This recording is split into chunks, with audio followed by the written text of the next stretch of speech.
Tuhan Yesus kami telah berdoa dan mengucap syukur. Mari kita yang percaya sama-sama katakan amin. Silakan duduk Bapak Ibu jemaat Tuhan. Silakan duduk kembali.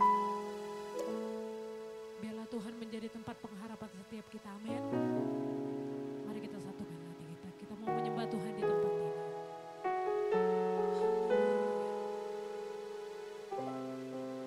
Engkaulah tempat kami berseru ya Tuhan. Engkaulah penolong dan penyelamat dalam hidup kami. Kami undang hadirat Tuhan turun dalam hati kami, memenuhi setiap kami ya Tuhan. Kami nyanyikan pujian ini. Kami angkat pujian ini menyenangkan hati-Mu. Haleluya. Kau Tuhan, penolong dalam hidupku. Ku percaya hanya kepada-Mu. Kau pegang tanganku dan tuntun langkahku. Yesus, Kau perlindunganku. Mari sama-sama katakan, Kau Tuhan kekuatan. Kau Tuhan, kekuatan dalam hidupku. Penolongku dalam kesesakan. Kau gunung batuku dan pertahananku. Yesus, Yesus, Kau kemenanganku. Yesus, padamu ku berseru. Kaulah penyelamatku. Terpujilah Kau Tuhanku. Mulutku memuji nama-Mu sepanjang umur hidupku. Terpujilah Kau Tuhanku di atas segalanya. Mari berikan tepuk tangan yang terbaik buat Tuhan kita. Haleluya. Kau Tuhan, penolong dalam hidupku. Ku percaya hanya kepada-Mu. Kau pegang tanganku dan tuntun langkahku. Yesus, Kau perlindunganku. Kau Tuhan, kekuatan dalam hidupku. Penolongku dalam kesesakan. Kau gunung batuku dan pertahananku. Yesus, Kau kemenanganku. Mari angkat pujian-Mu Bapak Ibu. Yesus, padamu ku berseru. Kaulah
Kami mensyukuri untuk seluruh kesetiaan Tuhan.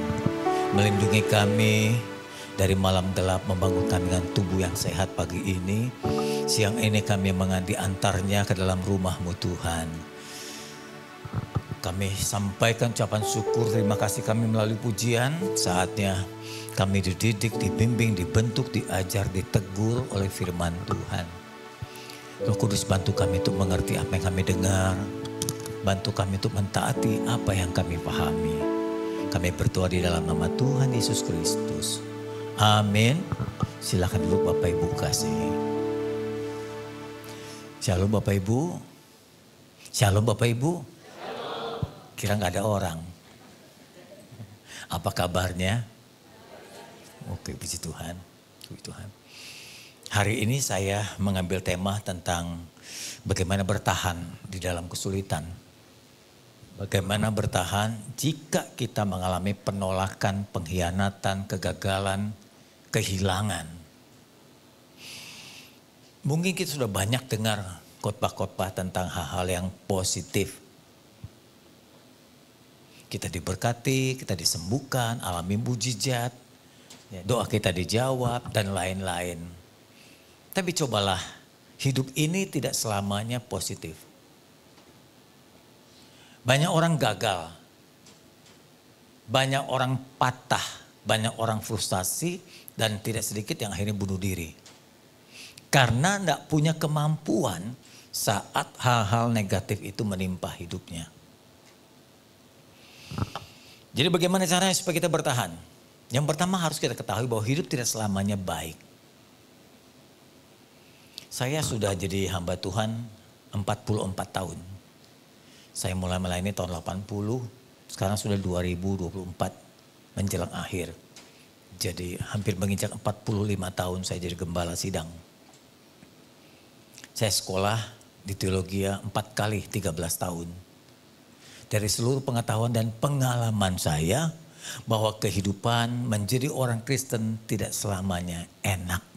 Setuju gak sih? Betul. Nah, banyak orang terjebak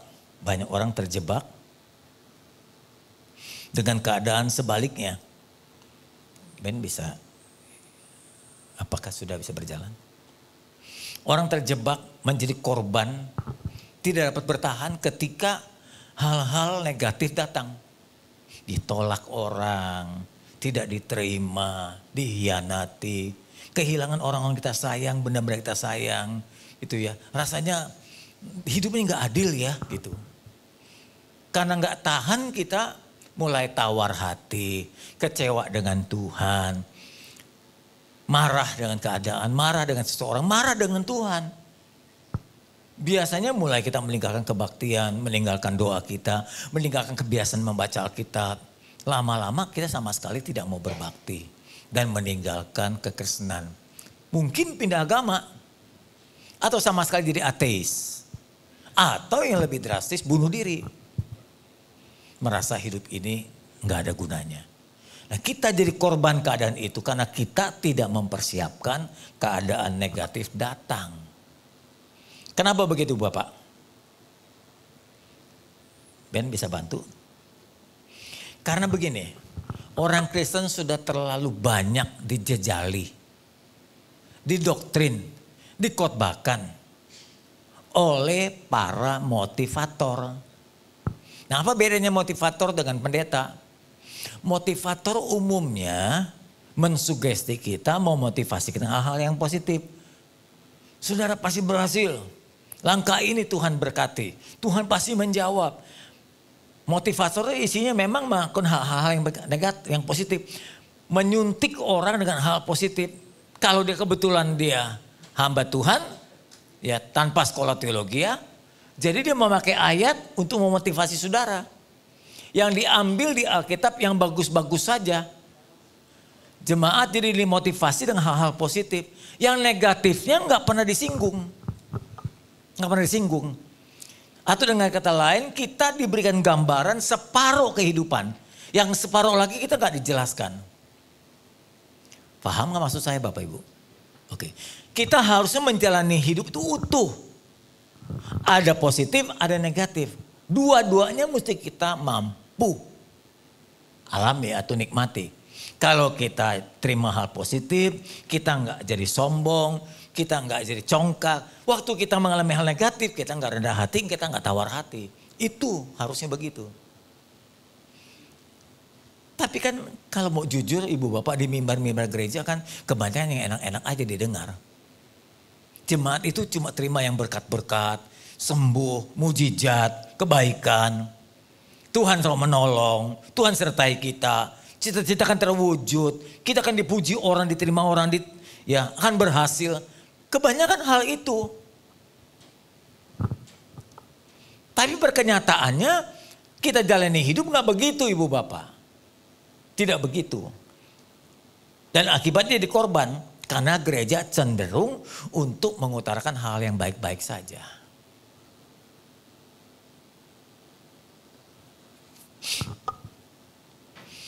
Ketika hal yang negatif datang, ketika kita ditolak orang, ketika kita nggak diterima, ketika teman mengkhianati, kita nggak bisa terima tuh. Kita langsung patah, kita langsung kecewa, nggak bisa keluar kamar, nggak bisa kerja, nggak bisa meneruskan tugas. Kenapa? Karena begitu kecewanya. Akhirnya kita jadi lemah. Kita seorang pembisnis juga orang menjadi nggak gairah untuk berjuang lagi. Karena merasa dihianati oleh teman partner usaha kita. Kita kasih pinjam utang nggak mau bayar dia. Kita tagih dia malah lebih marah. Jadi kita kecewa banget gitu. Lu dulu ngutang baik-baik minta bangun manis. Sekarang ditagih pahit banget. Kita banyak kecewa karena ini. Karena kita nggak siap orang bisa mengkhianati kita. Ibu bapak. Ada seorang ibu, seorang perancang terkenal di Indonesia. Pernah saya jumpai karena anak saya waktu itu mau menikah. Kita meminta dia merancang pakaian pengantinnya. Dia membuat sebuah buku, bagus sih tentang kesaksian hidupnya. Terus di ujung dari pembicaraan kita dia berkata, saya bilang gimana ibu keadaan ibu sekarang dan anak-anak. Waduh kalau saya sih aman-aman aja. Tuhan berkati saya, anak saya dia bilang banyak persoalan. Saya kalau dengar anak saya, kalau saya ketemu anak saya banyak sekali masalah. Terus dia berkata gini, Tuhan sampai saya berdoa, kalau boleh biarlah Tuhan semua masalah anak saya yang tanggung gitu. Ibunya ngomong begitu. Kira-kira bagus nggak begitu? Halo Regu A, bagus nggak? Semua masalah anak ditanggung ibunya aja begitu. Bagus nggak? Nggak bagus. Anak jadi nggak dewasa. Semua persoalan anak semua ditanggung sama orang tuanya, bagus nggak? Nggak bagus. Anak nggak terlatih menghadapi persoalan. Kita orang tua rasanya ingin aja semua kesusahan anak, semua kesedihan anak, semua kekurangan anak, udah mama papa yang tanggung aja dah, sampai utang pun mama papa yang bayar. Amin. Asik. Tapi anak jadi terbiasa nggak mengalami kesusahan, nggak punya daya juang. Memang orang tua sayang, tapi orang tua seperti ini kebablasan. Anak tidak terdidik, terbentuk untuk menjadi dewasa.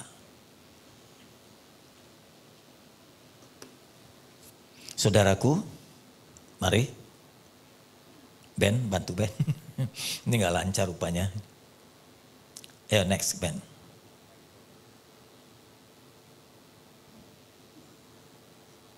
Anda tahu musim kan? Di Indonesia ada berapa musim? Hah? 4. 1 panas, 2 hujan, 3 gajian, 4 duren. Musim duren juga ada. Dan itu aja dua canda saya. Musim panas sama hujan Indonesia. Sebenarnya banyak sih. Musim kesusahan. Kalau Anda pergi ke Jepang, Anda pergi ke Korea, Anda pergi ke Taiwan, nggak jauh dari negara kita. Apalagi kalau ke Eropa, ke Amerika, 4 musim kan? Oke, musimnya panas, salju dingin, terus semi rontok. Mana musim yang jelek dari 4 musim? Yang mana? Kalau lihat begini dari fotonya semuanya bagus kan? Ya kebetulan saya sudah kesini semua. Saya sudah ke Korea, saya sudah ke Jepang, saya sudah ke Eropa, bahkan pernah khotbah di sana. Pernah di Belanda, pernah di Jerman. Ya ke Italia, ke Perancis, tapi bukan khotbah kalau yang Jerman, Belanda, iya kan ada banyak teman di sana. Ke Amerika, ke LA, ke Korea, pernah khotbah di gereja Choyonggi di lantai bawah ada chapel untuk orang Indonesia tuh, 2 kali khotbah saya di sana. Pernah juga, kalau Jepang nggak khotbah sana banyak orang ateis tuh. Di Jepang sedikit yang Kristen. Okay. Taiwan sebulan saya khotbah di Taiwan sampai ke pegunungan. Santiren, orang-orang Santi di sana. Wah saya banyak yang mabok karena musim dingin. Banyak suka minum. Karena katanya dingin kan jadi perlu minum.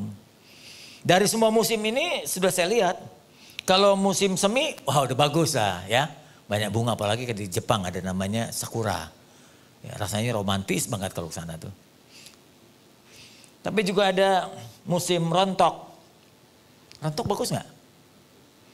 Gugur semua pohon-pohonan? Enggak, ternyata nggak begitu. Banyak daun-daun menjadi warnanya kekuning-kuningan, kemerah-merahan. Jadi pada musim rontok ternyata juga indah. Warna-warni daun-daun, bukan bunga, daun yang warna-warni. Kemudian musim panas, ya tentu pepohonan tumbuh berbuah. Musim dingin, nah kalau kita terlalu lama di luar gak enak. Tapi kalau kita berada dalam bus dengan cuaca yang hangat kan ada pemanasnya tuh. Terus melihat sepanjang perjalanan semua jalan putih begitu. Jadi gak ada yang berdosa, semua suci banget begitu. Gunung-gunung putih, pepohonan putih, jalan putih, sungai putih, indah banget. Ada satu lagu yang tentang seorang laki-laki yang jatuh cinta dengan perempuan dengan pakai baju pengantin putih. Apa namanya ya? Jangan namanya ya. Engkau indah berpakaian putih, bahasa Inggrisnya apa sih? Hah? Ada yang tahu gak? Betapa indahnya, beautiful in the white. Itu biasanya pujaan seorang laki-laki suami pada istrinya ketika dia menggaun pengantin. Seperti itu musim salju. Jadi kalau begitu dari 4 musim ini mana yang jelek? Gak ada. Tergantung Anda melihatnya dari sisi yang mana. Kalau Anda mesti dari sisi yang positif jadi bagus semua. Tuhan izinkan 4 musim itu terjadi. Coba bayangkan kalau Anda berkata enggak Pak yang bagus musim semi aja. Oke, sepanjang hari, sepanjang tahun musim semi terus. Gak enak, bosan. Bosan. Anda bilang sakura bagus itu pada musim Maret sampai Mei. Atau cuma 1 bulan kadang-kadang sudah itu rontok. Tulip tahu tulip? Bunga tulip juga begitu 2-3 minggu aja sudah itu layu. Tulip ternyata bukan dari Jepang, bukan dari Belanda. Tulip itu dari Turki. Ketika jatuh di Belanda kemudian dimodifikasi. Orang Belanda suka mengembangkan sehingga sekarang tulip ada warna hitam. Tulip hitam. Saya sudah ke kebunnya, wah indahnya luar biasa. Sampai norak banget orang Indonesia mah ya. Lihat tulip begitu, warna-warni, waduh sampai gak mau pulang. Mau di situ sampai sore. Di videonya gak habis-habis tau udah. Sampai pinjam lagi HP yang lain. Karena jarang melihat tulip di Indonesia gak ada. Indah, tapi kalau tiap hari orang Belandanya, orang Turki juga bosan ibu bapak. Sama kan kayak istri kita, ya? Nggak amin lagi. Baru nikah, wah biasa. Sekarang udah mulai bosan kan? Udah melar kiri, melar kanan. Manusia dasar begitu. Jadi makanya Allah bikin variasi musim. Kadang semi, kadang panas, ya, kadang rontok. Kadang dingin, divariasi supaya tidak membosankan. Lalu dengan istri suami gimana? Iya divariasi juga, bukan soal diganti. Anak aja lu. Diganti tingkah lakunya. Berikan tindakan kasih dengan variasi. Karena ini kasih gado-gado, besok pecel. Mencret lu terus kasih kacang. Hidup itu perlu variasi, makanya Tuhan kasih musim. Jadi kalau Anda tiap hari dapatnya berkat, Tuhan tolong terus gak pernah mengalami kesusahan. Gak tahu betapa indahnya berkat Tuhan itu. Anda terus mengalami gula, minum gula terus. Gak tahu pernah makan garam. Karena gak tahu kalau gula itu manis tanpa menikmati garam. Sekali waktu harus hambar juga supaya tahu mana garam, mana gula. Tanpa rasa hambar Anda nggak bisa bedain itu. Atau kalau tiap hari Anda minum gula terus diabetes. Makanya perlu diimbangi dengan diet yang baik. Begitulah kehidupan. Paham? Hidup itu perlu variasi. Tapi persoalannya seringkali kita nggak sanggup menerima ketika terjadi perbedaan situasi. Jangan selalu menelan yang bagus-bagus saja. Jangan cuma yang positif saja. Coba mulai belajar menanggapi yang negatif. Bukan selalu buruk. Tapi belajar membentuk karakter kita. Terus lanjut. Ben. Kalau kita terbiasa menghadapi berbagai musim. Kita jadi tangguh. Ketika musim panas. Kita pakai pakaian tipis. Ketika musim dingin, kita pakai mantel yang tebal. Ketika musim rontok, musim dingin, kita pakai pakaian yang minimal atau middle antara tipis dan tebal. Tergantung situasi. Ketika Anda sudah mampu mengadaptasi diri, Anda tidak akan gampang sakit. Kalau tukang pakaian, produk-produk itu ya apa namanya, pakaian itu apa namanya sih? Garment. Dia tahu dah. Kalau Anda pergi ya di bulan Januari. Waduh, pakaian tebal dijual semua, tapi mahal. Karena musim dingin. Nanti lewat dari Maret, pakaian tebal nggak laku. Dia obral, dia keluarkan musim semi. Pakaian-pakaian yang middle dengan berbunga. Karena itu nggak laku. Itulah orang-orang pinter, pemilik garment, tahu modelnya. Kita pun harus bisa memilih. Biasanya, kalau saya kebetulan ada di luar negeri ya, ke Taiwan gitu, udah menjelang musim dingin lewat, saya sengaja cari sel pakaian dingin. Murah-murah. Lebih dari separuh bisa 70%. Nanti kita pakai itu simpan buat musim dingin. Begitu caranya. Kita atasi dengan cara begitu. Begitupun dalam hidup. Saat ini Anda dapat berkat. Simpan. Satu kali Anda kekurangan. Simpanan Anda bisa digunakan. Sekarang Anda berteman dengan baik. Siap-siap temanmu bisa meninggalkan engkau. Siap-siap saja. Maaf juga. Satu kali sekarang ini istri dan suamimu ada di sampingmu. Satu kali dia akan tinggalkan engkau. Ketika Tuhan memanggil dia. Harus berani siap. Setuju gak? Hidup tidak selamanya ada dan jadi milik kita. Lanjut. Untuk itu Anda harus melatih diri sejak kecil. Saya kebetulan punya cucu. Saya baru punya cucu 1, mestinya sih 3. Tapi yang 2 belum dikaruniai. Saya punya 4 putri. 3 sudah menikah. Yang 1 masih kuliah karena jaraknya jauh dengan yang ketiga. Dan Tuhan karuniakan seorang cucu. Wah, cucu ini gesit banget, pintar banget. Gak beda sama engkongnya dah. Paling pintar kan ngomongnya. Itu pintar banget kalau jawab juga ngomongnya pakai bahasa Inggris terus sampai saya gak ngerti. Saya sendiri gak ngerti. Biasanya kalau kita engkong, ya opa atau oma sayang banget sama cucu. Ketika cucu mulai belajar, dulu masih umur 3 tahun, 2 tahun. Dia kan pakai sepatu. Mau ngikat talinya gak bisa. Susah kan dari sepatu. Terus gimana? Kalau opa oma lihat cucu begitu. Langsung ditolong.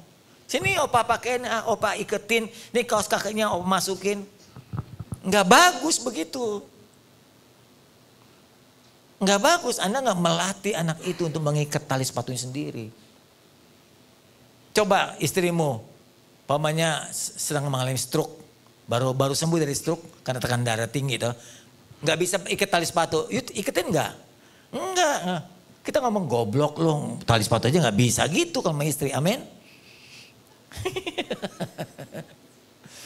Kalau cucu kita langsung dia taliin, itu nggak baik, nggak melatih anak kita dari kecil untuk mengikat tali sepatu sendiri, menghadapi kesulitan sendiri. Coba perhatikan ini. Ini seorang ayah, Anda lihat di monitor ya. Seorang ayah sengaja melatih anaknya sejak umur 2-3 tahun. Ayahnya merancang akan berjalan di sebuah jembatan kayu. Kemudian di jembatan itu sengaja dia buat tali rintangan. Tali-tali rintangan. Ayahnya kan panjang kakinya. Jadi anak diajak jalan di belakang, ayahnya ini melangkah aja. Anaknya nggak bisa. Waktu anaknya jalan ada rintangan, ada tali. Dia nggak bisa lewat. Terus anaknya nangis. Papanya jalan terus saja. Papanya nggak nengok ke belakang. Memang papanya sengaja ingin melatih. Diapain? Anak itu ditinggal. Anda lihat garis kedua. Anak itu ditinggal. Makin lama makin jauh. Anaknya nangis. Kita kan kalau lihat anak nangis nggak tega. Kalau istri nangis tega. Amin. Biarin aja lu di belakang. Bapak-bapak suka begitu sih. Dia lihat anaknya gitu nangis. Dia jalan aja terus. Ditinggal anaknya. Jalan. Anaknya nangis. Karena mau ikuti bapaknya nggak bisa, ada rintangan. Sengaja bapaknya buat rintangan supaya anaknya bisa atasi sendiri rintangan itu. Terus makin lama bapaknya makin jauh. Coba lihat gambar berikutnya. Jauh sampai akhirnya bapaknya berhenti. Anaknya juga nggak bisa keluar dari rintangan itu. Bapaknya duduk nunggu di sana. Sambil berkata, ayo kamu bisa. Lakukan sendiri, kamu bisa. Karena bapaknya perkirakan pasti bisa nih anak. Masa cuma rintangannya nggak bisa? Kalau menurut saudara gimana? Kira-kira caranya melepaskan rintangan gimana? Keluar dari rintangan tali-tali itu. Ya, Regua, gimana? Hah? Nah, ini masih anak-anak, nggak bisa jawab dia. Kedua, gimana anak ini melewati rintangan? Hah? Angkat talinya. Betul, angkat talinya. Yang ketiga, molos saja di bawah. Kan bisa banyak cara toh? Atau putuskan tali kalau bisa. Banyak cara. Anak itu sengaja dibiarkan ayahnya untuk melewati rintangan itu. Akhirnya bisa tuh anak. Akhirnya bisa lanjutkan. Bisa tuh anak. Ketika bisa sang ayah sambut dari tempat duduknya. Bagus anakku. Lain kali ingat ya. Tiap kali kamu dapat rintangan jangan nangis. Hadapi. Cari solusinya. Cari jalannya. Melewati rintangan itu. Dari kecil dibiasakan begitu. Di gereja juga begitu, jemaat dan sekolah minggu. Diajarkan anak untuk mengatasi rintangan. Dari kecil. Jangan seperti ibu tadi berkata, biarlah nanti semua persoalan anakku aku yang tanggung. Nggak bakal dijawab Tuhan. Orang tua nggak harus menanggung semua persoalan anak. Anak kadang-kala dibiarkan, diizinkan untuk menanggung persoalannya sendiri. Jemaat juga sama. Di mimbar gereja ini pun harus dilatih jemaat. Harus berani menghadapi kesulitan-kesulitan. Jangan cuma terima yang positif saja. Kadang-kala kita terima hal yang negatif. Karena itu kenyataan hidup. Gak ada amin? Di mana amin? Katanya ada amin. Di mana amin? Oke. Kita lanjut. Kalau gereja dan saudara seringkali mendengar yang bagus-bagus saja dalam hidup, Anda akan kecewa karena melihat kenyataan hari-hari. Saya yakin Anda sudah hadapi banyak hal. Terutama di atas 50-60 tahun. Kayak saya ini udah di atas 60 tahun. Deltanya kayak 30 tahun kan? Dalam perjalanan saya selama puluhan tahun ini, saya melihat hidup tuh gak begitu. Silih berganti kayak musim. Ada panas, ada semi, ada rontok, ada dingin. Ada hujan, ada becek, ada licin. Wah macam-macam hidup ini. Kita anggap setia malah gak setia. Kita anggap kawan gak taunya lawan. Kita anggap dia baik gak taunya mengkhianat. Kita andalkan malah dia kecewakan. Wah macam-macam. Bukan berarti yang tidak ada yang setia. Ada juga yang setia sampai sekarang. Termasuk jemaat. Tadinya saya kecewa banget. Ada beberapa jemaat keluar begitu. Kok gak sangka ya. Saya sudah berbuat baik sama dia. Sudah percayakan dia. Bisa tinggalkan kita loh. Sekarang udah biasa. Siapa saya tinggalkan saya terserah. Asal jangan Tuhan. Gak ada amin kan. Lu tunggu disuruh melulu heran. Pada kenyataannya hidup itu berbeda. Contoh saja. Mari Ben. Anda kenal Ayub gak? Ada yang kenal Ayub? Ada yang kenal Ayub? Anda kenal Ayub? Kenal di mana? Lu tahu doang lo. Bukan kenal, tahu. Tahu. Kenal, udah zaman umur berapa kamu, ribuan tahun kalau kenal dia. Saya tahu Ayub dari kitab Ayub. Ayub dikatakan orangnya saleh. Siapa yang bilang? Tuhan sendiri yang ngomong. Tuhan sendiri ngomong sama iblis ketika iblis naik ke hadirat Tuhan. Hei iblis, kamu kayak dari mana? Keliling-keliling Tuhan. Kamu lihat Ayub gak? Gak ada orang sesaleh dia. Oh, Allah sendiri yang ngomong tuh. Kedua ditulis dalam kitab Ayub. Sudah ngomong terus ditulis. Makin kuat ayat, memang sungguh Ayub itu orang saleh. Sudah saleh, kaya lagi. Sampai Alkitab berkata dia konglomerat di belahan timur. Konglomerat itu orang terkaya di belahan timur. Abraham juga termasuk konglomerat tuh. Ya, Salomo, Abraham, Ayub, itu konglomerat pada zamannya. Sudah saleh, kaya, anaknya banyak, 10 anaknya Ayub. Hartanya banyak, ontanya banyak, dombanya banyak, budaknya banyak. Nggak tahu bagaimana, iblis itu iri sama dia. Dia bikin rancangan untuk merusak hidup Ayub. Jadi Anda lihat ya, jangan pikir kalau udah jadi Kristen semua baik-baik saja. Jangan pikir kalau udah saleh, orang rohani, jarang buat dosa, hidupnya bagus-bagus saja. Tidak. Ayub alami banyak kehilangan, banyak kekecewaan. Apa yang dia alami? Anaknya mati 10 dalam satu hari. Bayangin mama dan papa mana yang tahan anaknya mati 10 dalam sehari. Satu aja hati kita langsung loncat, jantung kita kayak lepas. Betul? Ayub alami 10 mati anaknya. Tertimbun dengan bangunan rumahnya sendiri. Sengaja setan bikin badai datang merusak rumahnya, bangunan menimbun anaknya mati semua. Kemudian apa? Hartanya dirampok. Orang-orang kelompok-kelompok tertentu datang merampok sampai 3 kali rampokan. Habis semua hartanya. Laporan datang dari pegawainya. Orang saleh, orang baik, diberkati Tuhan, suci. Anaknya mati semua, hartanya habis semua. Sudah selesai? Belum. Apalagi? Hah? Penyakit. Dari kulitnya keluar koreng. Koreng ini bahasa Jepang ini. Koreng. Muncul bernanah dari kulitnya. Saya pikir zaman dulu kan gak disebut. Gak tahu sebutnya apa, cuma dari kulit tubuhnya keluar luka-luka gitu. Kalau sekarang mungkin disebut kanker kulit kali ya. Sampai bernanah, singgul borok-borok. Kukunya Ayub cukup panjang, garuk karena gatal. Nggak tahan, maksudnya nggak cukup itu kuku. Diambil botol, dipecahkan, ngegaruk tangannya. Karena kukunya sendiri nggak cukup untuk menggaruk rasa gatal itu. Betapa menderitanya Ayub itu. Berapa lama? Jangan bilang 1-2 hari. Berbulan-bulan Ayub menderita begitu. Gak ada obatnya. Setan yang bikin gara-gara begitu. Tahu dari mana? Alkitab yang bilang.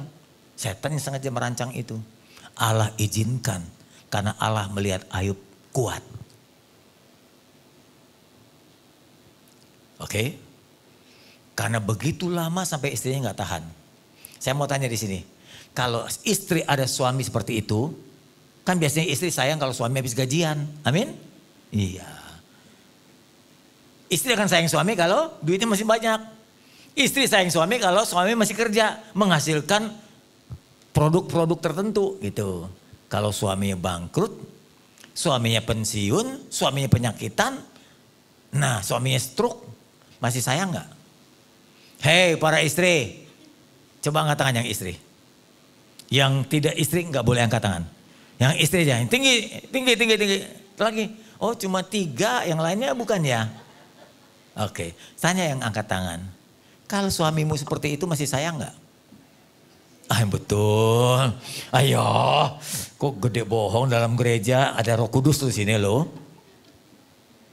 Istrinya gak tahan, istri Ayub. Dia bilang, Papa ngapain lagi menyembah Allah yang seperti ini? Allah yang membiarkan kamu kehilangan 10 anak. Allah yang membiarkan kamu rontok dan bangkrut. Allah yang mengizinkan kamu menderita sakit seperti ini dan belum sembuh.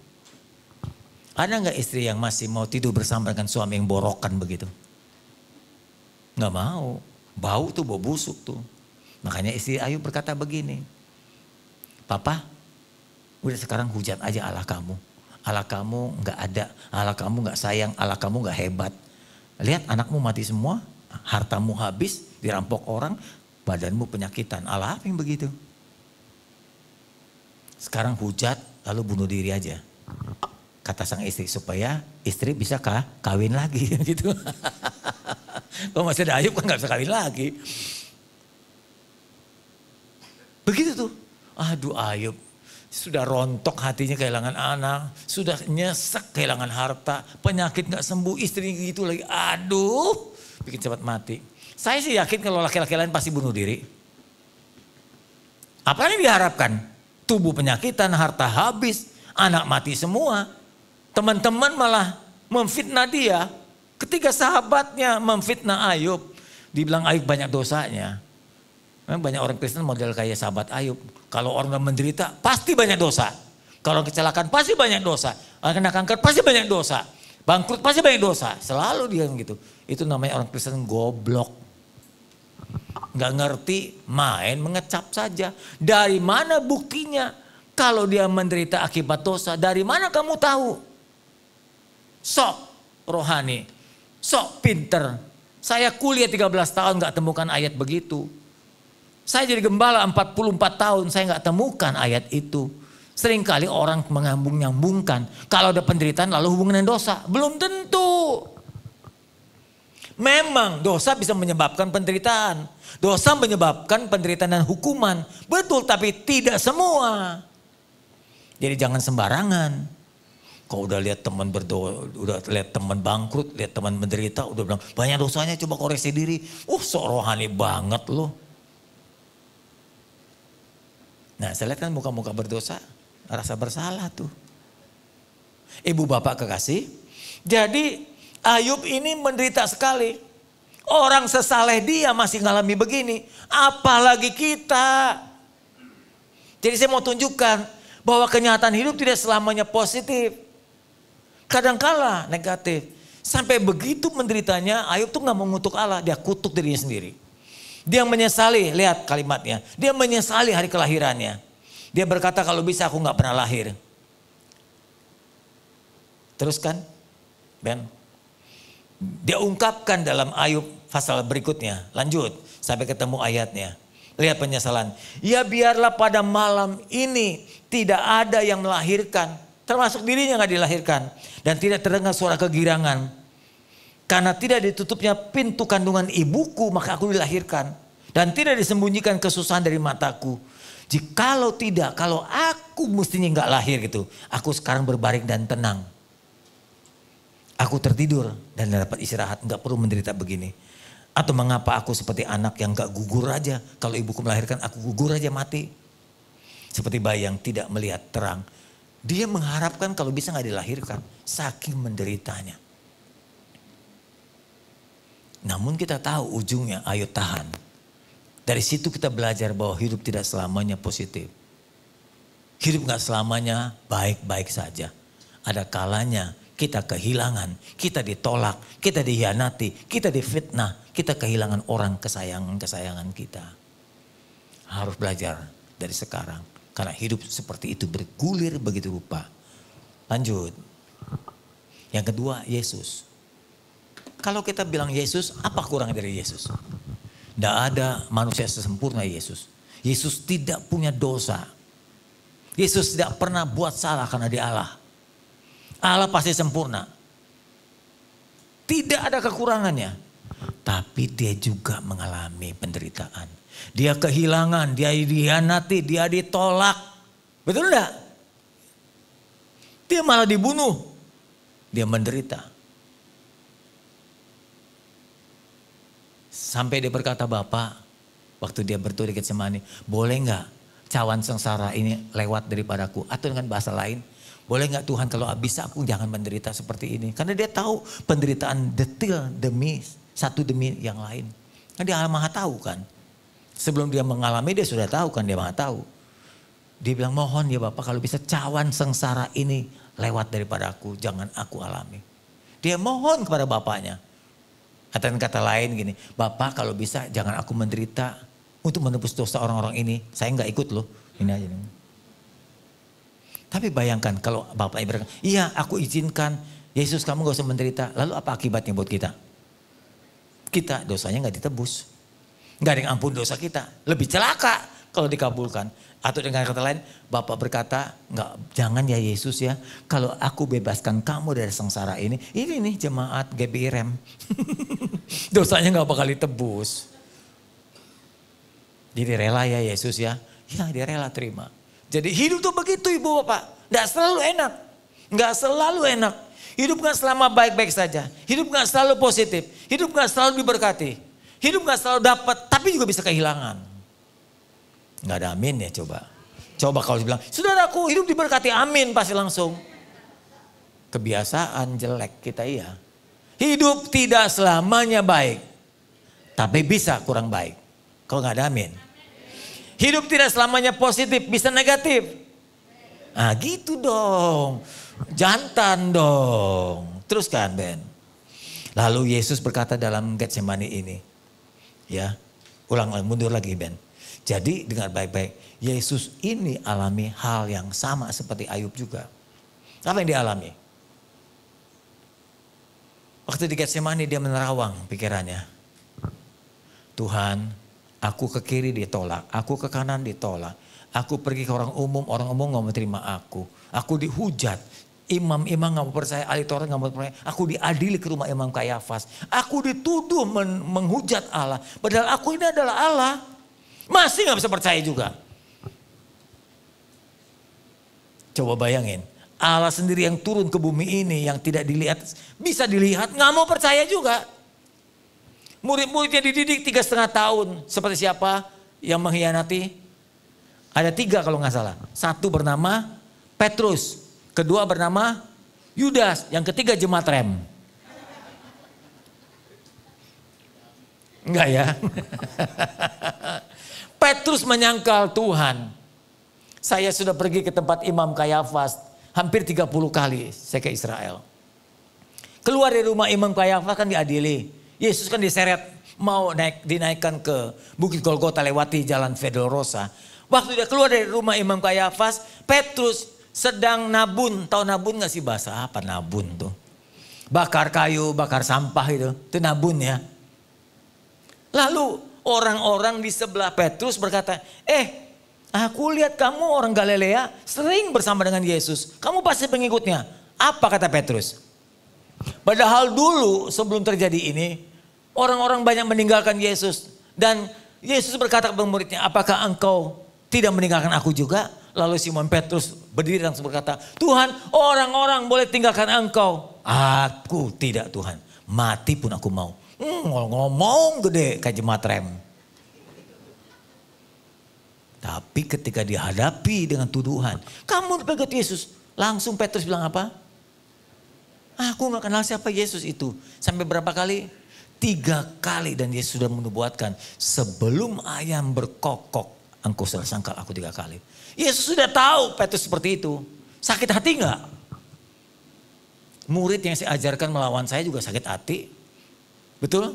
Apalagi Yesus. Ngomong gede. Ketika terancam, lain kenyataannya. Nggak mengenal Yesus katanya. Sakit hati banget. Anda tahu, waktu Petrus ngomong itu di depan Yesus loh. Yesusnya sedang diseret-seret. Petrus di situ sedang nabun. Yesus dengar langsung melihat muka dengan muka, mata dengan mata menatap. Kok gitu kamu ngomong Petrus? Kemarin ini kamu ngomong gak seperti itu. Tuh, bikin sakit hati. Pacar, teman, sahabat tidak selamanya enak dan bagus. Pacar bilang aku cinta kamu sampai mati. Baru setengah jalan udah tinggalin. Dapat yang lain tinggalin. Sahabat juga bilang jangan takut aku setia istri kamu. Aduh belum kena duit. Nah duit juga pasti ditinggal. Anda harus siap menghadapi situasi pengkhianatan. Orang kedua murid Tuhan sebelum Petrus. Sesudah Petrus siapa? Yudas. Agama lain bilang, oh Yesus gak mati. Yesus digantikan oleh Yudas. Pernah dengar gak gitu? Orang goblok begitu kalau ngomong. Saya jawab langsung di sosial media. Anda nih minim pengetahuan tapi banyak ngomong. Sedikit pengetahuan tapi ngomongnya banyak. Coba pikir baik-baik kalau kamu belajar. Yudas sama Yesus mati duluan siapa? Hah? Saudaraku, Yudas sama Yesus mati mana duluan? Yudas sama Yesus mati mana duluan? Yudas. Lalu kata tetangga kita yang sebelah, Yesus nggak dibunuh, yang digantikan nama Yudas. Kan goblok kan? Yudas mati duluan sebelum Yesus disalibkan. Bodoh tuh orang asal ngomong, asal nulis di sosial media. Dia bilang Yesus diraibkan diganti sama Yudas Iskariot. Yudas saja mati duluan, baru Yesus. Yudas mengkhianat dulu, Yesus masih sedang diadili. Yudas sudah gantung diri. Tolol itu orang. Asal ngomong, mau menjelekkan Kristen tapi kurang pengetahuan. Saya mau tegaskan, murid kedua yang diajar oleh Yesus 3,5 tahun itu menjual Yesus. Pengkhianatan, bukan cuma ditolak. Yesus sudah banyak ditolak orang, bahkan Yesus dikhianati muridnya juga. Apa yang kurang? Sampai waktu dia disalibkan, kan ada 3 salib. Anda pakai hati-hati lu pakai salib loh. Kalau salib belum tentu Anda Kristen. Salib yang mana Anda pakai? Ada 3 salib. Salib yang tengah Yesus, kiri kanan penjahat. Makanya nggak heran ada orang Kristen udah pakai salib masih nyolong. Udah pakai salib masih nyuri. Udah pakai salib masih ngebohong. Pakai salib masih mengkhianat, menipu. Karena dia pakai salib penjahat di sebelah kiri kanannya. Bukan salib tengah. Ada amin. Kalau Anda pergi ke toko perhiasan, mau beli salib. Ci, ini salib ya? Iya. Ini salib yang tengah apa yang pinggir sih? Tanya gitu. Saya kalau lu salah beli, salah pilih, lu jadi penjahat di sebelah tuh. Salib penjahat di sebelah kiri kanan tuh. Untung-untung kalau penjahatnya bertobat. Kalau yang gak bertobat, biar lu tenggelamin dibaptis 5 kali kok percuma aja. Waktu Yesus sementara disalibkan, penjahat di sebelahnya masih menghina dia. Coba bayangkan, udah sama-sama menderita masih dihina. Yesus kalau engkau Tuhan, coba buktikan, turunkan kita bertiga. Selamatkan kita kalau engkau maha kuasa. Kan betul ngenyek ini orang. Ngenyek kan? Dia gak tahu misi Yesus. Sakit hati, saya kalau jadi Yesus sakit hati banget. Ini orang betul-betul kedablek banget itu. Untuk sebelah yang kanan, nah saya bilang kanan yang bagus dah. Saya bilang kan, yang kanan ngomong, Yesus kalau kau nanti datang sebagai raja, ingat dengan oe. Nah Yesus ini orang Betawi kan oe. Tahu oe gak? Cina Benteng bilang oe gitu. Lama-lama oe muntah oe. Dan ingat akan oe ya Tuhan. Lalu Tuhan bilang hari ini juga engkau bersama aku di Firdaus. Masuk surga gak tuh penjahat? Masuk surga gak? Udah dibaptis belum? Udah ke gereja belum? Udah ngasih perpuluhan belum? Kok masuk surga? Lalu orang ambil kesimpulan, oh kalau gitu mah gak usah ke gereja, gak usah dibaptis, gak usah ngasih perpuluhan masuk surga. Amin? Gak berani lu ngomong lo. Iya gak apa-apa asal mati lu kayak disalib kayak dia mau. Orang sering kali jadi patokan, itu sebelah Yesus penjahat, udah bertobat gak sempat ke gereja, gak dibaptis, gak ngasih persembahan, kok masuk surga? Kita juga begitu dong. Ya boleh silahkan aja. Asal matinya disalib kayak dia lu. Cuma mau enaknya doang. Kalau kita dapat kesempatan. Saya bilang andaikan. Andaikan penjahat itu turun dapat keajaiban. Nggak jadi disalib. Yang salib cuma Yesus aja. Nggak tahu gimana tuh. Satu orang yang bertobat itu si penjahat diturunkan. Lalu dia masih hidup. Pergi ke gereja nggak dia? Hah? Pergi. Lebih rajin mana dia mah saudara? Dia, betul. Lu mah payah sama penjahat, hebatan penjahat lu. Dia pasti lebih rajin. Dia pasti lebih setia. Dia pasti minta cepat-cepat dibaptis. Karena dia tahu arti pertobatan. Dia pasti rajin memberi. Karena dia ingin membalas cinta Tuhan. Karena dia gak dapat kesempatan. Mati hari itu juga. Dia gak bisa pergi ke gereja. Kalau ada kesempatan setia ke gereja. Kayak saudara hari ini, betul? Oh, tepuk tangan dong buat saudara. Yang kebetulan kebaktian. Minggu kemarin kan gak kebaktian lo kan? Karena dipakai buat resepsi pernikahan. Ibu bapak kekasih. Jadi Yesus banyak ditolak. Banyak dikhianati. Sampai dia mau mengembuskan nafas terakhir pun. Dia berkata kepada bapak. Bapak mengapa engkau tinggalkan aku? Masih ditinggalkan.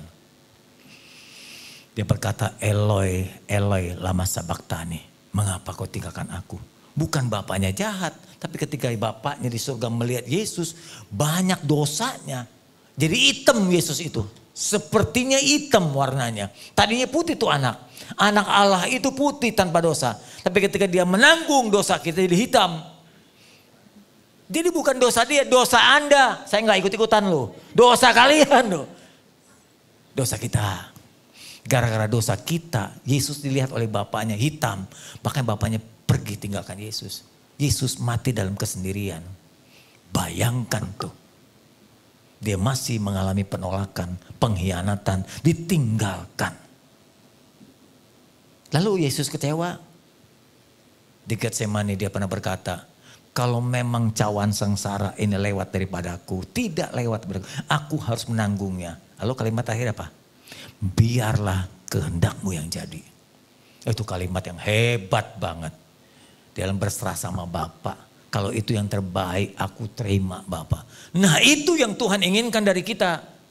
Jangan cuma yang baik-baik saja kita terima. Berkat-berkat saja, kesembuhan saja, rezeki saja. Orang-orang baik sama kita, banyak teman, banyak sahabat. Di gereja mah baik-baik, belum tentu. Saya beritahu saudara, gereja tidak menjanjikan selalu baik. Gereja itu kayak bengkel. Tahu bengkel? Anggap bengkel motor. Anggap bengkel mobil. Bengkel motor, bengkel mobil yang masuk ke dalam bengkel itu motor rusak atau motor baru. Iya, begitulah gereja. Iya betul, jemaat rusak. Jemaat sakit. Yang masuk ke dalam bengkel itu ada yang businya mesti diganti, ada yang ganti oli, ada yang ganti rem, sampai ada yang turun mesin. Dalam gereja, jemaat Tuhan tidak sempurna. Banyak kelemahan. Saudara tidak boleh kecewa karena anggota jemaat sendiri. Oh gua ke gereja rem, payah ngerem terus nabrak kita maunya. Habis ngerem terus ya nabrak. Di gereja manapun Anda pergi selalu ada kekurangan. Jadi kalau sampai sebelah saudara, pekerja saudara, gembala saudara, pimpinan saudara buat kesalahan, jangan kecewa. Kita sedang diperbaiki semuanya. Halo? Kita sedang diperbaiki. Setia saja. Mobil itu, motor itu sedang diperbaiki. Satu kali kelak motor mobil yang masuk dalam bengkel keluar sudah dalam keadaan bagus. Bisa membawa muatan. Bisa dipergunakan berfungsi sebagaimana mestinya. Ingat gereja itu Gereja itu kurang keras. Gereja itu. Jadi jangan kecewa. Kalau ada jemaat rusak. Jemaat sakit, jemaat membuat kesalahan. Oh sedang diperbaiki kok. Oke, nggak ada yang sempurna di sini. Kecuali Anda udah ke sorga. Kalau Anda ke sorga, nggak bakal ada kekecewaan lagi. Tidak mungkin ada yang salah paham. Karena sorga sudah disempurnakan. Selama berada dalam gereja, siapapun bisa buat salah. Jangan kecewa. Tidak ada gereja sempurna di bumi ini. Setuju? Jadi jangan keluar masuk gereja. Oh, kayak semut aja loh, keluar masuk kayak cacing gitu. Masuk keluar. Setia lah. Setuju? Termasuk saya. Saya yang khotbah sekarang ada jarang temui, bisa buat salah saya juga. Bisa salah ngomong, bisa salah tindak, bisa salah sambut. Ya namanya saya.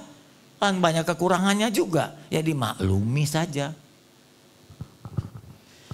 Setelah Yesus alami penderitaan ini, lanjut. Ben, saya ingatkan, Pak, saya dengar kalau jadi orang Kristen udah berubah. Memang berubah hidup kita, tapi keadaan kita nggak berubah. Jangan saudara pikir kalau jadi Kristen semua jalan baik, enggak. Walaupun saudara dan saya jadi Kristen, masalah-masalah yang jelek bisa datang, masalah-masalah negatif bisa datang. Orang menolak kita masih terjadi, orang mengkhianati kita masih terjadi. Jangan anggap udah jadi Kristen udah kayak malaikat. Udah kayak di sorga. Tidak. Bisa saja hal-hal yang kita gak sangka. Ditolak, dikhianati. Bisa terjadi. Lanjut. Dari mana sih munculnya penolakan? Kok bisa ada begini? Yang pertama mari lihat. Lanjut. Dosa. Dosa itu sumber awal. Gara-gara Adam buat dosa di Taman Eden muncul penyakit. Perempuan jadi sakit bersalin. Laki-laki jadi susah mencari nafkah. Waktu itu masih petani, belum punya perusahaan. gali banyak semak duri. Tanah pun tidak bersahabat dengan dia karena mengeluarkan onak duri. Air susah, tanah gak subur. Penderitaan di mana-mana, orang jadi tua, sakit-sakitan, macam-macam. Sekarang masalah lebih banyak lagi. Kompleks hidup manusia itu. Kompleks. Jadi sumbernya adalah dosa.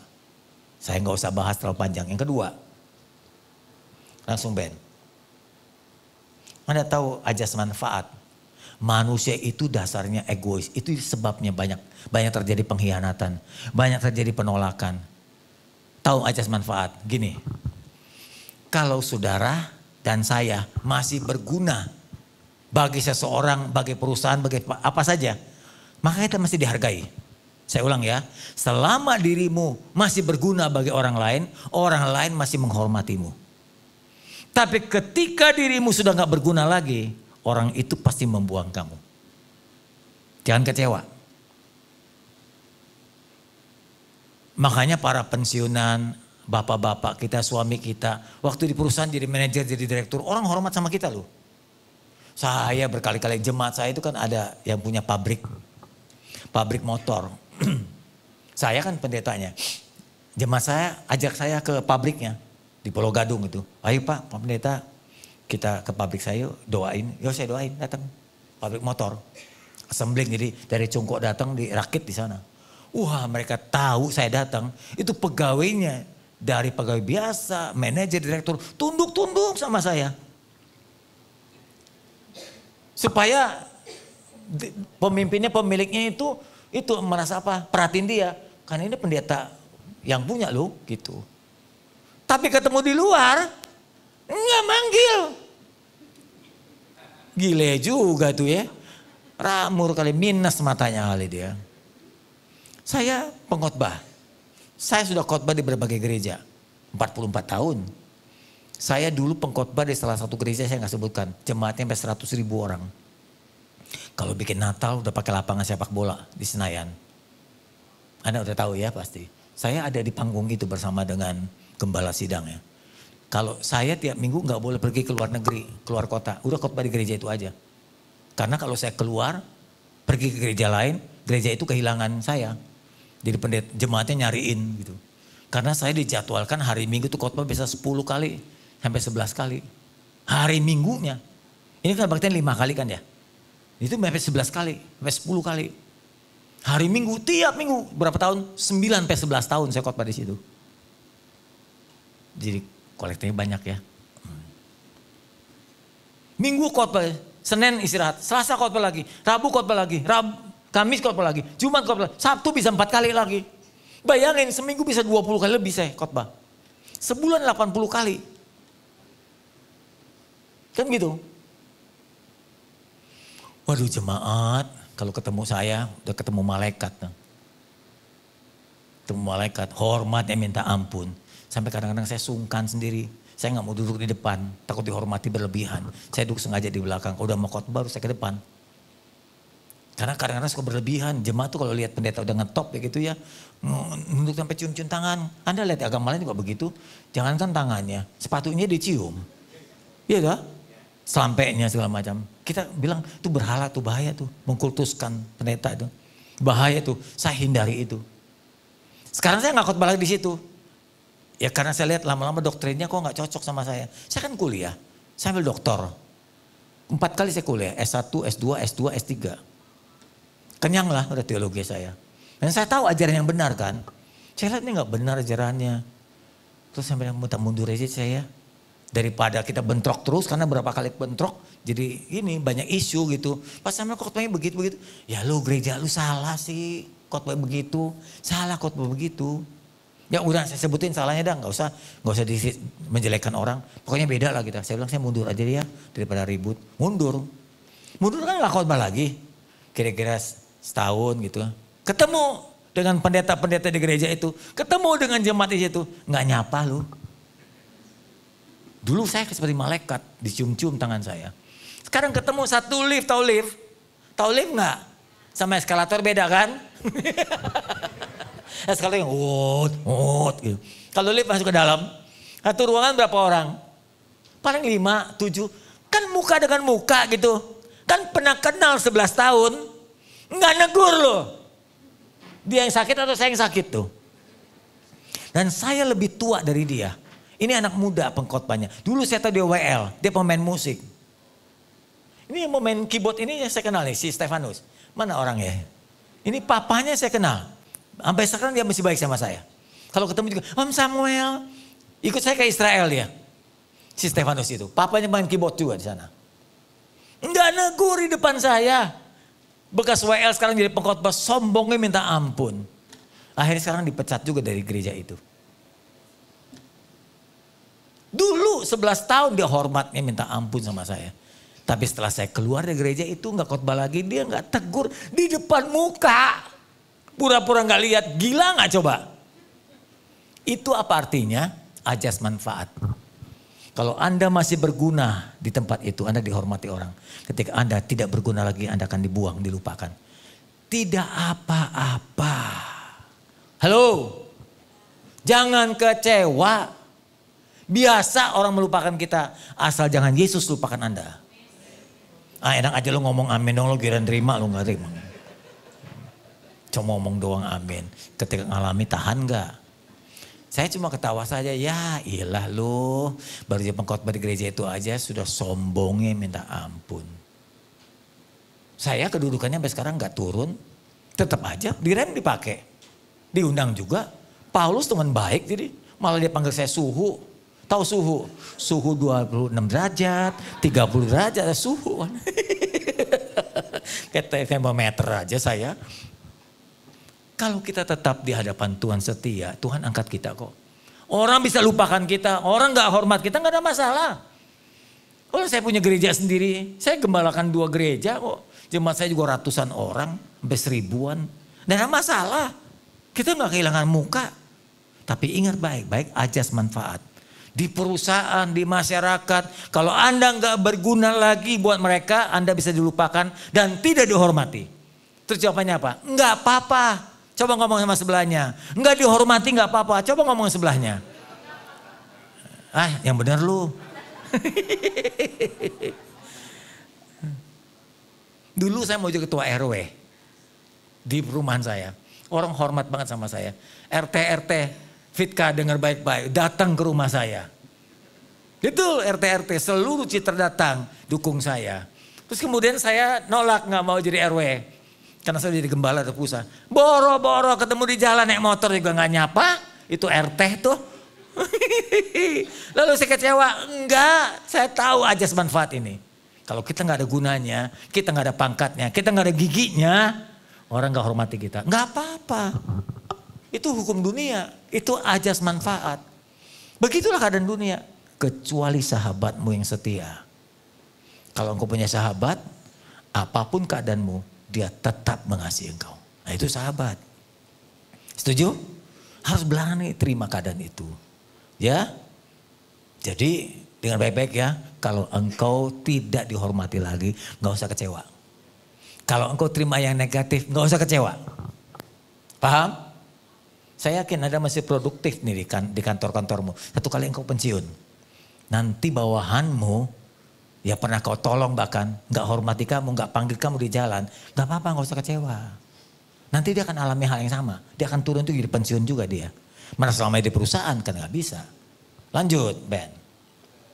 Yang ketiga, selain sifat egois manusia, yang ketiga, apa penyebab kita alami penolakan, pengkhianatan?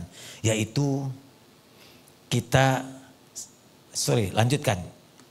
Ya, harus siap ya, hadapi tantangannya keempat.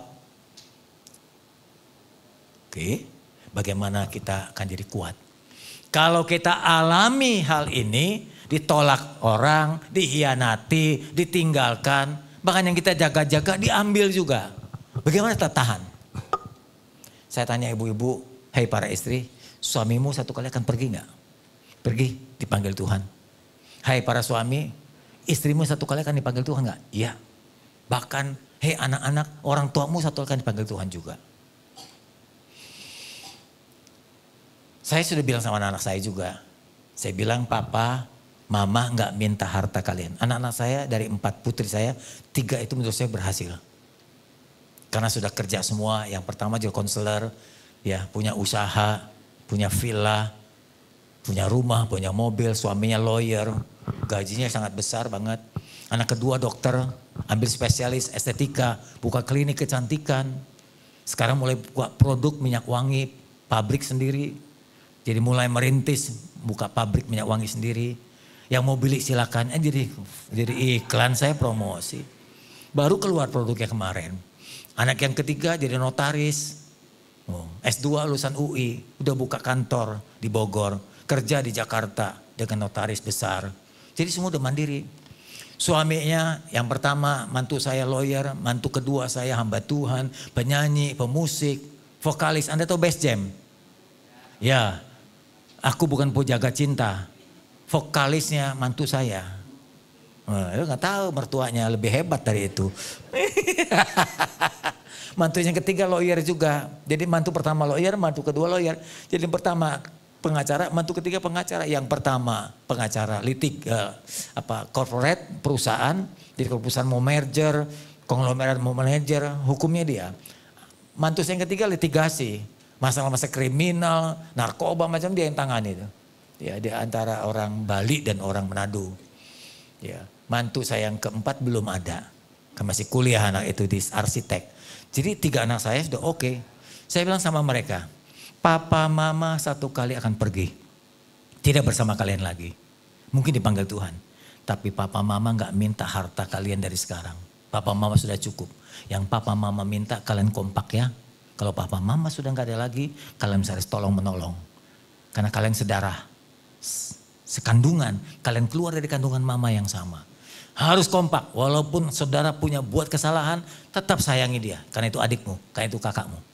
Kalau bukan kamu, siapa lagi yang tolong? Nah mereka mulai tahu tuh, mulai sadari itu. Mereka bilang, iya papa jangan khawatir mama. Ya, kami tersayang walaupun adik kakak punya salah. Begitu mestinya. Anak-anak kita mesti diajar begitu Bapak Ibu. Kebanyakan orang tua kalau meninggal anak musuhan. Apalagi gara-gara warisan. Jadi ribut. Harus diajar kekompakan bersama. Karena papa mama gak selamanya. Jadi anak kan kehilangan orang tua bisa kehilangan anak. Situasi ini akan terjadi pada kita. Kita harus siap itu. Nah karena itu bagaimana supaya kuat? Pertama, kalau kita mengalami penolakan, pengkhianatan. Ingat baik-baik, yang pertama adalah belajar terima. Akui, aku alami ini Tuhan. Aku alami ini Tuhan. Lalu gak tahan juga, datang ngapain? Berdoa. Berdasarkan dari Matius pasal 26, Yesus waktu alami tekanan, mengalami pengkhianatan, mengalami penolakan, Yesus datang ke Getsemani. Betul tidak? Di Getsemani dia ngapain?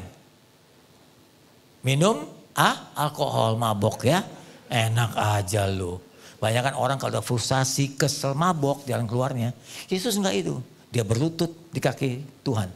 Alkitab berkata dalam ayat ini, dia sujud berdoa. Berapa kali? Coba tebak. Berapa kali Yesus berdoa? Oh, lihat tuh jari saya. Berapa? Nggak pernah baca Alkitab tuh pasti. Berapa kali Yesus berdoa? Nah itu dia. 3 kali berdoa. Anda berdoa berapa kali? 3 hari sekali. Bukan 3 kali sehari. Yesus berlutut berdoa sampai 3 kali pada waktu yang sama. Apa artinya? Artinya betapa pentingnya berdoa itu. Jangan remehkan. Oh tentang Kristen doa lagi. Nah. Apa sih gunanya berdoa? Ada apa sih di balik doa? Kalau Anda baca dalam Lukas, ini kan Matius. Cari referensi yang lain. Dalam Lukas dikatakan waktu Yesus berdoa di Getsemani, tanpa terlihat mata malaikat turun. Oknum Tritunggal yang kedua turun dalam bentuk malaikat dengan sayap yang lebar. Dan lukisan ini saya lukis lagi. Saya minta teman saya melukiskan, lalu saya tempel di rumah saya. Jadi kalau Anda naik anak tangga, rumah saya terlihat lukisan yang besar. Di mana Yesus sedang berlutut, malaikat memeluk dia dengan sayapnya. Artinya ketika Anda berdoa tanpa terlihat mata, bukan ritual semata. Ada malaikat turun memberi Anda kekuatan. Dia peluk saudara yang sudah lemah, yang sudah stres, yang sudah depresi. Tuhan pompa dengan kekuatan baru. Yesaya mengatakan orang yang berdoa menanti-nantikan Tuhan. Dia bagaikan Raja Wali yang naik terbang dengan kekuatan sayapnya. Berjalan tidak lelah, berlari tidak menjadi lesu. Anda tahu artinya? Orang yang suka berdoa selalu lebih kuat dari orang yang tidak suka berdoa. Beda banget, beda banget. Orangnya sama, persoalannya sama, tapi kekuatan beda. Orang yang berdoa ada kekuatan baru seperti HP dicas kembali. Masuk kekuatan baru, malaikat datang memeluk kita. Itu langkahnya. Nah saat Anda berdoa, lanjut Ben. Ketika Anda berdoa, Anda kan mikir nih, Tuhan kenapa ya saya ngalamin penolakan, kenapa saya dihianati, kenapa saya ditipu ya Tuhan, kenapa saya kehilangan ini, kehilangan itu. Ingat ternyata ada dosa kita. Saya sekarang ditipu, oh dulu pernah nipu orang. Lalu apa artinya? Tabur tuai. Orang agama lain mengatakan hukum karma. Jadi mungkin saja sekarang Tuhan izinkan dia tipu orang karena Anda dulu pernah menipu. Diingatkan Tuhan, ingat gak kamu? Dulu pernah kamu tipu nenek-nenek. Nenek-nenek ditipu lagi. Udah duitnya segitu doang lu tipu lagi. Tuhan ingatkan, ingat jangan tipu orang. Betapa rasakan sakitnya orang ditipu. Jadi jangan sakiti orang supaya Anda tidak disakiti. Jangan tipu orang supaya Anda tidak ditipu. Jangan jahati orang supaya Anda tidak alami kejahatan orang. Halo, ketika Anda ingat sementara berdoa, ingat dosamu, minta ampun. Jangan minta duit. Udah berdosa masih minta duit. Minta ampun Tuhan, ternyata saya sadar sekarang kesalahan ini mungkin saja disebabkan karena taburan saya dulu yang jahat. Minta ampun, ampuni saya Tuhan supaya dosa saya bersih. Agar saya tidak alami lanjut penderitaan ini. Karena Anda tidak minta ampun, jalan terus loh. Hukum tabur tua itu jalan terus Ibu Bah selama engkau hidup. Kalau hukum karma sampai mati balik lagi. Itu hukum karma. Kenapa Pak Samuel tahu? Dulu saya ada di wihara. 9 tahun sebelum saya Kristen, saya adalah seorang Buddha. Jadi saya tahu hukum ini. Kalau hukum tabur tuai terus ngalami sampai kita mati. Tapi hukum karma udah mati masih ngalami juga pada kehidupan berikutnya. Itu hukum karma. Kalau mau lebih lanjut kursus di rumah saya. Ibu bapak kekasih, kalau kita tahu karena kesalahan kita minta ampun. Lalu sementara kita berdoa sampai 3 kali Tuhan, saya udah koreksi diri nggak ada kesalahan saya Tuhan. Terus minta apa? Minta kekuatan. Lanjut Ben. Ketika kita berdoa, ternyata kita nggak punya kesalahan. Kita masih menderita karena ditipu orang, dihianati orang, ditinggal orang. Kita minta kekuatan supaya kita bisa melewati kesulitan ini tanpa harus berbuat dosa. Minta kekuatan. Pencobaan yang kamu alami terdapat di mana? Di Alkitab. Ya, iya. Orang malas begitu, nggak hafal. Pencobaan yang kamu alami adalah pencobaan biasa. Tidak akan melebihi kekuatan kamu. Ketika pencobaan melebihi kekuatanmu, maka Allah akan memberikan kekuatan, solusi. Sehingga engkau cakap untuk menanggungnya. Jadi gak usah khawatir. Kalau toh bukan karena dosa kita, Tuhan kasih jalan keluar. Karena kekuatan Tuhan menolong kita untuk menyelesaikannya. Yang terakhir, Ben, langkah supaya kita tahan kalau menghadapi kesulitan. Kalau kita menghadapi penolakan, kalau kita dihianati, kalau kita kehilangan sesuatu yang berharga. Langkah ketiga adalah jangan genggam. Tahu genggam? Ini genggam. Kalau Anda punya sesuatu yang saudara sayangi, saudara cintai, saudara hargai, jangan terlalu kencang. Karena di dunia ini apapun yang kau miliki tidak selamanya dapat kau miliki. Atau tidak akan selamanya jadi milikmu. Satu kali akan lepas dari tangan kita. Umpamanya saya punya mobil. Saya gak boleh pegang kunci. Ini mobil gak boleh hilang ya. Mobil ini gak boleh, ini belum gak boleh ya gitu. Pegang tiap hari sampai tidur pun di dalam mobil. Saking begitu pengen jangan sampai kehilangan. Gak bisa. Teman saya baru saja kemarin cerita kecelakaan dihajar truk. Mobilnya di Bekasi. Samping semua rusak. Honda.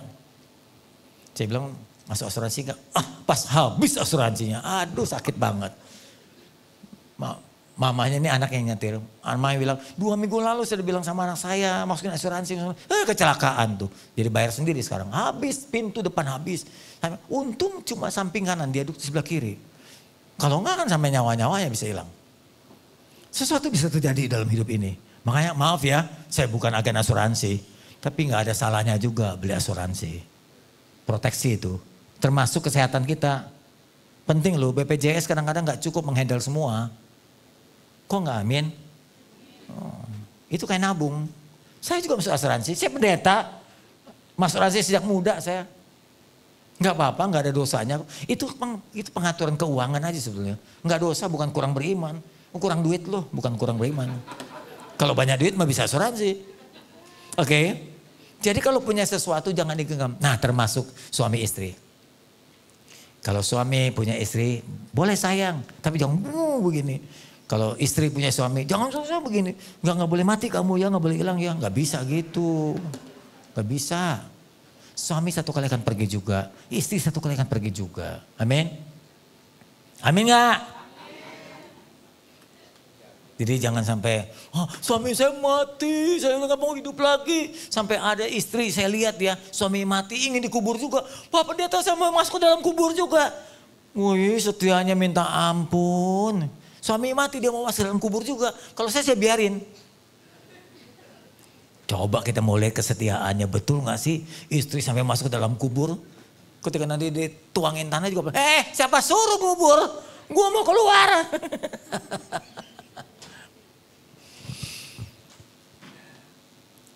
Siapapun yang kita miliki, apapun yang kita punya, tidak ada yang abadi. Ada seorang istri berkata, waduh Pak sama itu khotbah bagus banget.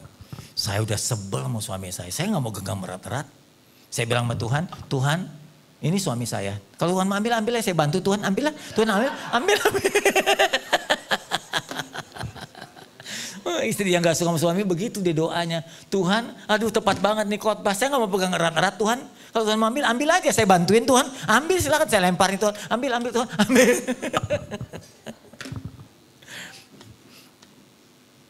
Halo. Kayak lagi di dunia ini tidak ada yang abadi. Satu kali semua akan pergi dari kita. Bahkan kita pun yang akan pergi meninggalkan orang kita sayangi. Ingat baik-baik. Firasat ini atau rumusan ini jangan genggam erat-erat. Kesimpulan terakhir. Untuk bisa bertahan hidup jangan cuma diisi dengan hal-hal yang positif. Tidak selalu. Jangan bilang, oh Tuhan selalu menolong, Tuhan selalu membela. Betul, tapi kadang-kadang Tuhan membiarkan. Tuhan mengizinkan. Jangan lupa rumusan itu. Lanjut. Tetapi kita harus belajar menerima. Tidak selamanya semua baik. Kita harus belajar menerima bahwa tidak semua harapan kita jadi kenyataan. Cita-cita saya, Anda tahu cita-cita saya awalnya gak mau jadi pendeta sebetulnya. Mau jadi bintang film tadinya, enggak keburu ya. Saya mau jadi dokter. Makanya anak saya yang kedua jadi dokter saya senang banget. Saya berharap jadi spesialis, dia gak mau, udah keburu nikah. Dia bilang kalau saya udah menikah punya anak, ambil spesialis 4-6 tahun lagi kelamaan. Dia bilang, Pak, ya udah ambil estetika, kecantikan, carikan kan cepet. Dia bilang estetika, dia ambil kuliah lagi untuk kecantikan, macam-macam lah. Sekarang udah buka klinik sendiri. Coba kalau dia ambil spesialis, masih kuliah sampai sekarang. Belum nanti prakteknya lagi 2 tahun. Jadi kalau toh kita nggak bisa mencapai cita-cita gagal, ya nggak apa-apa. Sudah saya gue terima, nggak apa-apa, nggak jadi dokter. Kan jadi hamba Tuhan, lebih ngetop lagi daripada dokter. Kok nggak ada amin? Yang ketiga kita mesti belajar terima, nggak selalu baik. Bisa ditinggal oleh orang yang kita sayangi. Bisa ditolak oleh orang yang kita kagumi. Orang-orang yang mengagumi kita pun bisa menolak kita. Yesus saja ditolak oleh muridnya. Dihianat muridnya. Disangkal muridnya. Terus kan kita harus belajar terima ada hal-hal buruk lain yang bisa terjadi dalam hidup kita. Bisa terjadi hal buruk. Oke, jadi lanjut. Di hati kita ini kan ada 2 ruangan. Ruangan yang kanan Anda boleh ambil ambisi. Saya mau jadi pengusaha sukses. Kalau perlu jadi konglomerat silakan. Tapi berikan sisi yang lain. Ada ruangan hati kita untuk diisi oleh hal-hal yang bisa saja. Hal-hal buruk dapat terjadi. Jadi hati gak selalu yang bagus-bagus. Yang negatif pun bisa terjadi. Jadi hidup jadi seimbang. Itulah kenyataan. Oke? Mari kita tunduk kepala. Kita akan sebuah pujian. Indah rencanamu Tuhan.